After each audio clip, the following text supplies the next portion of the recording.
இன்னைக்கு நம்ம screen mat சேனலில் டைரக்டர் கொரட்டாலா சிவா இயக்கத்தில் வெளிவந்திருக்க தேவாரா படத்தை பற்றி பார்க்க போகிறோம். இப்போ இந்த படத்தோட ஒன்லைன் என்ன அப்படின்னு பார்ப்போம். ஹீரோ வந்து ஒரு ட்ரைபல் கம்யூனிட்டிக்கு ஹெட்டாக இருக்கார். அது வந்து செங்கடல்னு ஒரு கிராமத்தில் இருக்குது. அது வந்து தமிழ்நாடுக்கும் ஆந்திராவுக்கும் பார்டரில் இருக்குது. அந்த கிராமத்தில் உள்ளவங்க வந்து இண்டிபெண்டனுக்கு முன்னாடி நிறைய போர் வீரர்களாக இருந்திருக்காங்க. அந்த ஸ்கில்ஸை யூஸ் பண்ணி இவங்க கடலில் இப்போ இல்லீகல் ஸ்மக்லர்ஸாக இருக்காங்க. ஹீரோ வந்து நம்ம பண்ணுறது தப்பு அப்படிங்கிறத உணர்ந்து மற்றவங்கள மாற்ற ட்ரை பண்ணுறாங்க. இதுக்கடுத்து என்னாச்சு, அவங்க மாறினாங்களா இல்லையா அப்படிங்கிறது தான் படத்தோட கதையே. இந்த படத்தில் கேஸ்டிங்கை பொறுத்தளவுக்கு ஜூனியர் என்டிஆர் தான் அப்பா பையனாக நடிச்சிருக்காங்க. அது போக ஜான்வி கபூர் அவங்க தான் ஹீரோன்னு நடிச்சிருக்காங்க. அப்புறம் சாயிஃப் அலி கான் அவங்க தான் வில்லனாகவும் நடிச்சிருக்காங்க. இது போக நிறைய பரிச்சயமான முகங்கள் நடிச்சிருந்தாலும் ஒரு ப்ராப்பர் ரைட்டிங் இல்லாததுனால எந்த கேரக்டரும் நம்ம மைண்டில் நிற்கலை. படத்தை முடிச்சுட்டு நம்ம வெளியே வரும்போது ஜூனியர் என்டிஆரோட கேரக்டர் மட்டும்தான் நம்ம மைண்டில் நின்றுச்சு. இந்த படத்தோட ஸ்டார்டிங்கில் 1996 வேர்ல்ட் கப் கிரிக்கெட்டை இந்தியா ஹோஸ்ட் பண்ணி நடத்துறதுனால அதுக்கு த்ரெட்டிங்காக உள்ள ரவுடிஸை பிடிக்கிறதுக்காண்டி மும்பையிலேருந்து ஒரு டீம் செங்கடலுக்கு போகிறாங்க.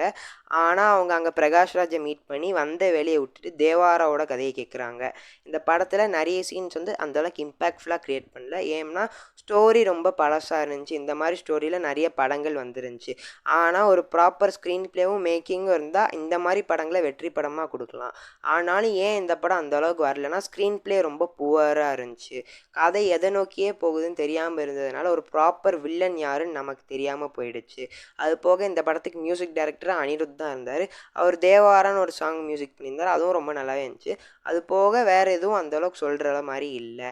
இந்த படத்தில் ஹீரோயின் வந்து ஒரே ஒரு சாங்குக்கு மட்டும்தான் வராங்க. அதுவும் எதுக்கு வராங்கன்னே தெரியலை.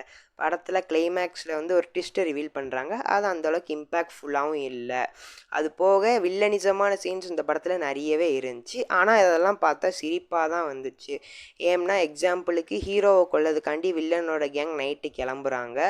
ஆனால் வில்லனோட கையை அன்றைக்கி நைட்டே வெட்டிடுறாங்க. வெட்டினோட கூப்பிட்டு வந்து ஏன்டா வெட்டின அப்படின்னு கேட்டால், நீ போனால் உடனே வெட்டிடுவேன், நான் தான் எங்கள் அப்பாவை கொண்டவனை கொல்லணும் அப்படின்னு சொல்கிறாங்க. ஆனால் வில்லனோட கேரக்டர் படம் ஃபுல்லாக ஹீரோட்ட அடி வாங்கிட்டு தான் இருக்குது. இந்த மாதிரி இல்லை நிறைய இல்லாமல் போனதுனால இது ஒரு பிலோ ஆவரேஜ் படமாக மாறிடுச்சு. இதுக்கு மத்தியிலுமே ஜூனியர் என்டிஆரோட ஸ்க்ரீன் ப்ளசன்ஸ்லாம் உண்மையிலே ரொம்ப சூப்பராக இருந்துச்சு. இப்போது இந்த படம் தேட்டரில் ஓடிக்கிட்டு இருக்கு. ஃப்ரீயாக இருந்தால் போய் பாருங்கள். தேங்க்யூ.